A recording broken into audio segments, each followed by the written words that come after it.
5 রকমের ছেলে মেয়ে আছে। 1 নম্বর, এমন ছেলে মেয়ে যারা বাপ মা কোনো কিছু হুকুম করলে, আদেশ করলে অমান্য করে, পালন করে না। গড়িমসি করে হোক অথবা সরাসরি অস্বীকার করে হোক, কি করে? বাপ মায়ের কথা অমান্য করে, পালন করে না। অথচ বাপ মা জায়েজ কথা বলছে। মনে রাখবেন, যদি বাপ মা কোনো নাজায়েজ কথা বলে তাহলে বাপ মায়ের কথা পালন করা হারাম। শুনে রাখেন ভালো করে। সূরা লুকমান এই বিষয়টি আল্লাহ কোরআনে কারীমে বর্ণনা করেছেন, কোন হাদিসের কথা না। ওয়াইন জাহাদাকা, বাপ মা যদি তোমার ক্ষেত্রে প্রচেষ্টা চালায়, আলা আন তুশরিকা বি, এর জন্য যে তুমি শিরিক করো আমার সাথে, আল্লাহর সাথে শিরিক করো, এই দিয়ে বুঝিয়ে দেওয়া হয়েছে যে শিরিকের ক্ষেত্রে বাপ মায়ের কথা যেমন শোনা যাবে না, তেমন যদি বলে যে মারামারি কর, ওকে মেরে আয়, হ্যাঁ, ওকে খুন কর, হ্যাঁ, ওর বাড়িতে ডাকাতি কর, চুরি কর, এই কর, ওর জমি জায়গার ফসল নষ্ট কর, ফালা তোতে হমা, মোটেই শুনবে না।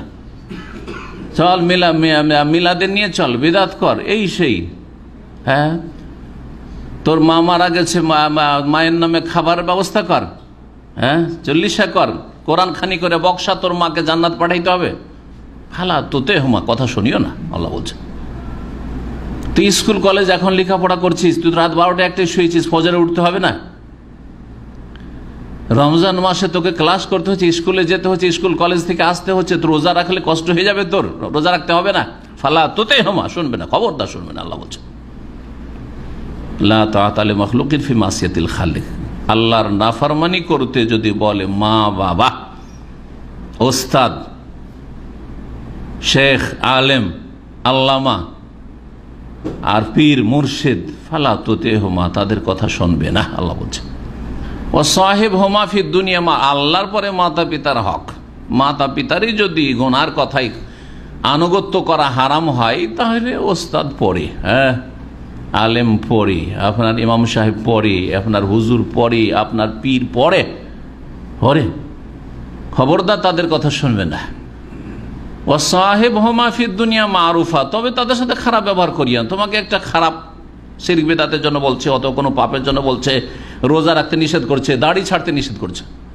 এখানে এক ছেলে ছিল, দাড়ি রেখে দিয়েছিল, বাংলাদেশ ইন্টারন্যাশনাল থেকে লেখাপড়া করার পরে, ওর বাপ মা দাড়ি রাখতে দেবে না, বাপ পালো না, মা লাগলো ওর পিছু, মা দাড়ি রাখতে দেবে না, কে চিনে জবরদস্তি কাটবে, বলছে তুই যখন ঘুমাবি তখন কেটে নেবো, বলছে কাটলাম, বাড়ি থেকে টান দিলাম, পারে, অনেক পিড়াপিড়ি করে জবরদস্তি করেছে, পারেনি। এই গত 1 মাস আগে ছেলেটাকে জিজ্ঞেস করলো, কি ব্যাপার, এখন তোমার মায়ের কি অবস্থা, দাড়ির ওপর আক্রমণ তো করে না?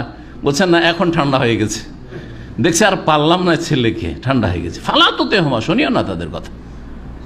এখন দাঁড়িয়ে রাখলে তোকে জঙ্গি বলবে, দাঁড়িয়ে রাখলে কি কেমন হয়, তোর বিয়ে দিনি, এসব অসৎ বাপের কথা, মায়ের কথা শুনিও না।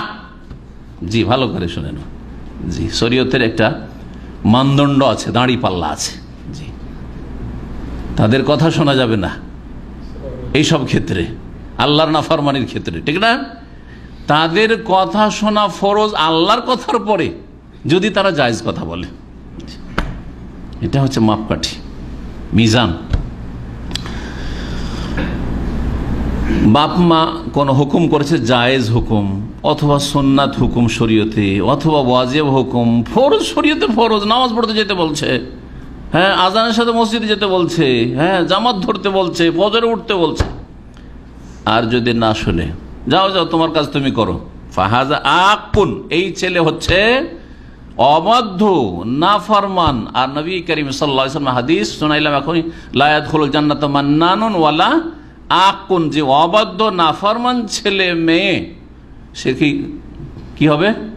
জান্নাতে যাবে না। বাবা মা বলছে কোন যুবতী মেয়েকে যে তোর বিয়ে এখানে দেবো না, বলছেন আমি ওইখানেই বিয়ে করবো, জবরদস্তি।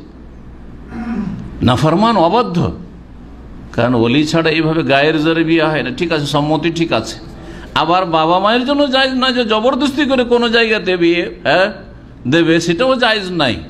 তাহলে মেয়ের সম্মতি লাগবে, আর বাবার ওলির কি লাগবে? স্বীকৃতি, অনুমোদন লাগবে। নাফরমান তাহলে জানলেন। আর নাফরমান কোথায় যাবে?